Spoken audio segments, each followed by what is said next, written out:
Yeah, so I went to a Robert Kiyosaki meeting and I saw people pulling out credit cards, paying 25,000, $50,000 for programs. So I went to YouTube University and read some of his books and paid like a few hundred for like his books and stuff at the same conference. Started reading, learned everything I could from his books, went to YouTube, learned everything I could from there, got into wholesaling. And my first deal made $10,000. The next deal I made 15,000, and I just kept doing it over and over again for 3 years. And in 2021, sold over 20 some properties. And I met these guys at this event, and they brought up the idea of private equity to me. I was at this event though to learn about being a syndicator in apartment buildings, but I ended up walking out of there as in private equity and partnering with the people who I was supposed to be getting mentored by. Join me, Jeremy Swick, on Into the Unknown, a podcast that delves into the personal journeys, stories, and experiences of individuals across diverse professions.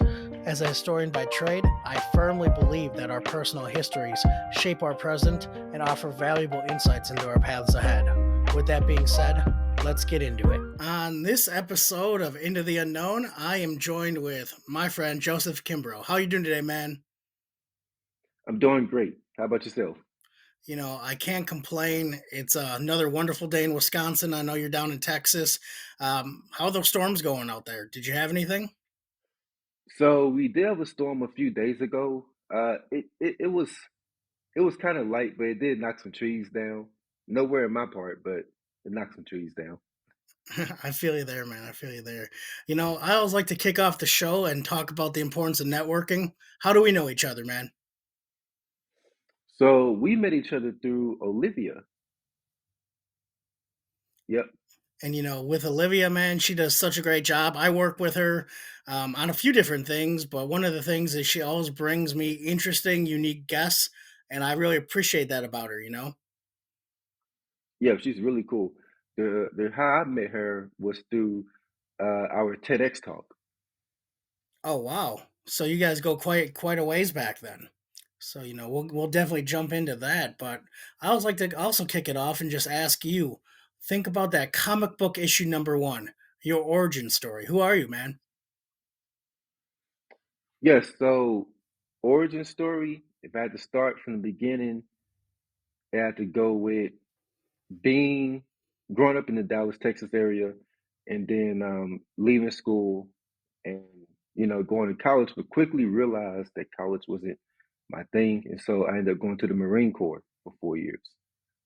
So after doing the Marine Corps for a few years, ended up getting out, got into personal training before getting into real estate, and then fast forward to now, I'm the buying apartment buildings. So I gotta ask, when you decided to go to the military route, was that something in the back of your mind? Was what prompted you to do that? So ironic enough, I was in a Wells Fargo. I don't even bank with them anymore, but I was in a Wells Fargo, and a Marine recruiter walked up to me and asked me, "Hey, would you like to be a part of the Few the Proud?" Now, when he told me that it was tough, I was like, "Sign me up." So that should tell you a little bit about myself right there. Is that I don't shy away from challenges at all. And when it comes to fear, I believe in conquering every single fear that's placed in front of me. What was that like when you decided to leave school and actually join the Marines? I know a lot of people talk about it. Some people do it outside of school or after school. What was that first experience like? So my first day on the yellow footprints, I wanted to go back home. When you hear all those instructors yelling, them DIs just yelling and screaming, I wanted to go back home. Boot camp was pretty interesting too, because like they'll call you Hollywood Marines, right? But here's the thing, like they might call you a Hollywood Marine, but when you're there, you don't see women for 3 months. So I like to say that the Camp Lejeune ones, they have it a whole lot better than we do. Where were you stationed when you were in the Marines? I was in California. Yep, I was in California for the most part. So you get out, and do you have a plan after, or was it the fact that you're, I assume, we're in shape and kind of ready to do something athletic, I guess? Yep, exactly. I'm in shape, so natural progression. Go be a personal trainer. Oh, and sell Herbalife shakes. Well, you had it planned out, I No, guess. I had it planned out, man. I had it planned out. That's funny. But ironic enough, it was another former Marine who was with me. So you jump into personal training. Did you get clients right away? Were you working outside of a gym, with a gym, or training people at the park? Now I went into the gym and started getting people in the gym to start. Yep. And then from there, did that for a couple years as I was learning real estate and quickly transitioned more into real estate. So you get out of the Marines and decide to go to real estate. What prompted you to do that? Yes, I went to a Robert Kiyosaki meeting and I saw people pulling out credit cards, paying 25,000, $50,000 for programs, and I said, I will not do that. So I went to YouTube University and read some of his books and paid like a few hundred for like his books and stuff at the same conference. Started reading, learned everything I could from his books, went to YouTube, learned everything I could from there, got into wholesaling. And my first deal made $10,000. The next deal I made 15,000. And I just kept doing that over and over again for 3 years. And in 2021 sold over 20 some properties. And I met these guys at this event and they, brought up the idea of private equity to me. I was at this event though to learn about being a syndicator in apartment buildings. But I ended up walking out of there as, in private equity and partnering with the people who I was supposed to be getting mentored by. I became a partner with them. So it was a beautiful thing to get started in this. Joseph, you mentioned a lot of really great points. And one of the things I love you mentioned was YouTube University, man. I started my company back in 2018, and it was on the back of Google and YouTube, just learning how to do things. And there's so much information out there that while I think events and conferences are great, and I love it for the networking aspect, of course, there's some gems you might pull out from the speakers, but it's so much you can learn on your own, and then finding ways to apply it, I just think is important. Yep, yep, definitely. Once you get into that partnership, what happened after that? And also, congratulations on being seeing success that quickly. Thank you, thank you. And so once I got into like that partnership, 8 months later, finally got some investors in the fund and invested into a property in Charleston, South Carolina, which is 160 units. Now, what drove me to want to get into apartment buildings in the first place was the fact that I did not want to own single family houses. Because when you own a single family house or two or three, and somebody leaves the house, you're not responsible for that note. Whereas if you own 100 plus unit apartment building and two, three people leave, who cares? You're still getting paid.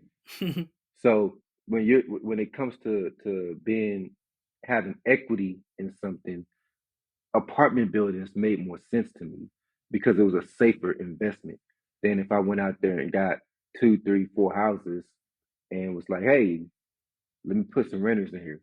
That wasn't as safe to me. That was extremely risky, and I hate extremely risky investments.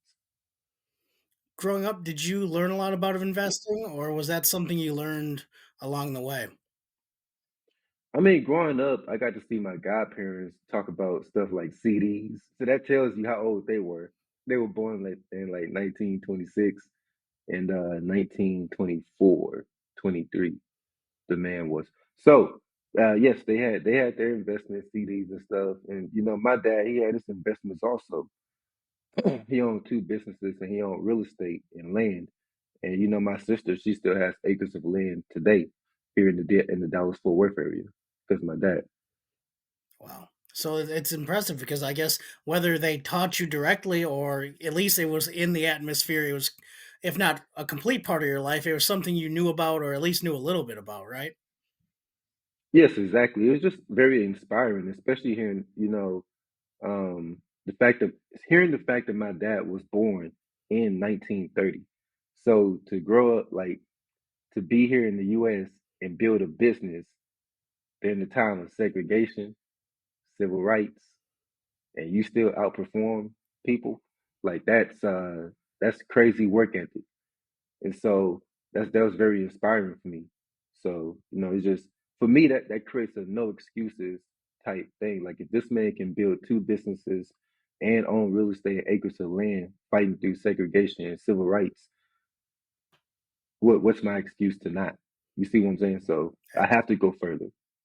Absolutely. I think so much of it is being that next generation or the following generations is just keep leading that family forward in whatever capacity that might be or whatever you can do. Yep. And speaking of, that actually goes into some of the other things that I have going on that will go down that road as we go through this here. Absolutely, man.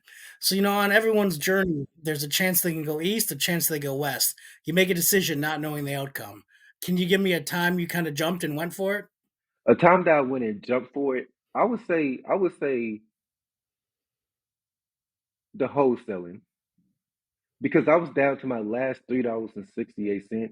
And this is a part of the story that I don't tell people that much. Now, as you see, the color of my skin, I had an Xbox during that time. Now, whenever one of my brothers goes sell an Xbox, you know it's bad. Hmm. When you about to sell your Xbox, you know you down to your last bit of money. It's so true, man. It's so true, man. That's the last thing to go. Hey, I It's the don't need a last bed frame, man. But I'm down to the last thing. If you're down bad if you're selling your Yep, Xbox. exactly. So to continue on, I go to sell my Xbox behind the Trader Joe's in Dallas. Now, these people pull up. I should have known better. These three guys in the car. They take the Xbox, hand me the money. I look at the money and it's fake, and they scared it off. I was wondering why they scared it off the way they did. They scared it off and went up the highway as quickly as possible. And I remember thinking to myself, I was like, one, they better be glad I don't have my rifle because these are hard times right now. But two, it ain't even worth it because God is going to bless me. Hmm. And so shortly after that is when I made $10,000. And I can promise you, they have never made $10,000 a day in their life because they do people wrong. Hmm. And so, what I learned in that position of taking that leap is to trust in God and let Him lead the way in all things that I'm doing, because He'll always make a way. Out of curiosity, man, did you grow up with that messaging or that understanding, or was that something you learned through those trials and tribulations? So, I definitely grew up in the church, Baptist church though, in Dallas. Man, if you know anything about the Baptist church in the South, yes. So I went to church. I went to church, and I always in Sunday's best with a suit on as a child, and could play the piano. Another fun fact. But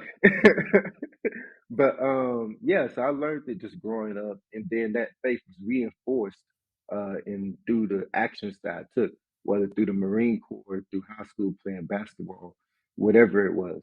Going through adversity, I always learned and made sure that I kept in mind that God will always lead the way through. I love that, man. I think one of it is through those trials and tribulations. The more times, I wouldn't say put yourself at risk, but put yourself in situations that are maybe uncomfortable, unknown. The more you see success, I think the easier it gets to do. Yep. So fast forward, what happened after you get into you selling the apartment buildings and doing that.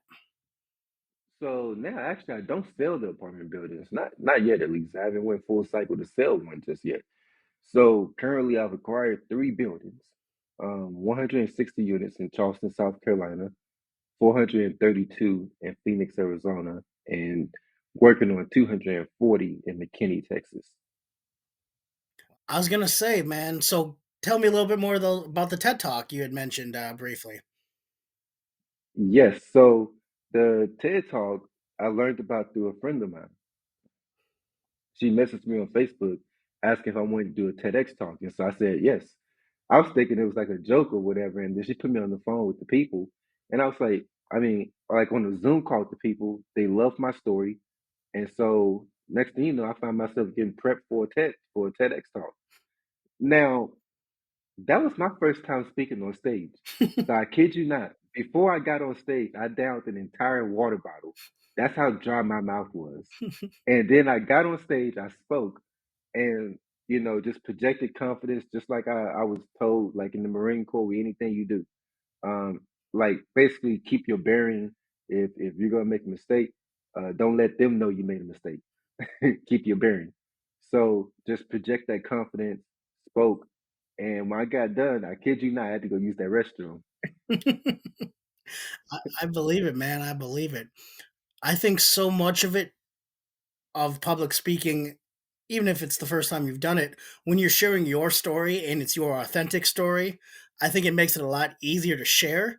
If it's one of those things where you've made a bunch of lies or made a bunch of over exaggerations, then you start thinking, okay, well, what am I supposed to say, or what is my story? Hmm. Whereas when you're authentic, you're actually telling your story. So I tell people I can tell my story, at 2 a.m. at a bar, and it's going to sound maybe a little slower, but it's the same as when I'm speaking in public. It's your Yep, story, and I think when you're able and comfortable to share that, it's one of those exciting things, man. yep, yep, exactly. So And sometimes you might add to your story. There might be things you left out your story that you add in, and people like, for example, today I had never added in that I pretty much got robbed from my Xbox before getting my first real estate deal. it's one of those things, man. And I appreciate you sharing that story. And I'm glad you're all right from it. But I think so much of that is the more you tell your story, there's more things and more key components that pop in your mind that you're thinking of. I had someone recently that helped me really when I first started out with business. I haven't talked to her in maybe a year or two, and she popped up on my LinkedIn and commented something, and I kind of now want to add her back to part of my story, if that makes sense. Hmm. Yep, exactly, It's one of those things, you're exactly. always growing and you're always learning, and maybe you realize that wasn't as big of an impact, or maybe there's other impacts of your story. Hmm. Exactly. So, title of the podcast, man, Into the Unknown. What are you working on? What do you got going on right now? Yes. So right now, completing the capital raise for this fund. The thing I was going to add on, just remember I was telling you about moving things forward with each generation. So something else I'm working on is setting up a private equity fund that's very similar to the one that Grant Cardone has. But this one, I'll be investing in places like Dubai and buying apartment buildings in Dubai. That's exciting, So man. That's just really wanted to, exciting. Congratulations. I felt, thank you. I feel like that would be something to take it to a different level. People want to learn more about what you do and how you do it. Where can they find you online? Yes, you can find me on Instagram at Joseph Kimbrough, which is my name, JosepKimbrough. It's the same on LinkedIn. And then Twitter is Real J Kimbrough. Or you can find my website, which is www.investinapartmentsnow.com. That's exciting, man. That's awesome. I appreciate you sharing your story today, man, and I look forward to seeing where you take this. Thank you. Yep, we'll definitely be in touch. I'll keep you updated. Absolutely. And you know I'm gonna brag when I get my first apartment building in Dubai.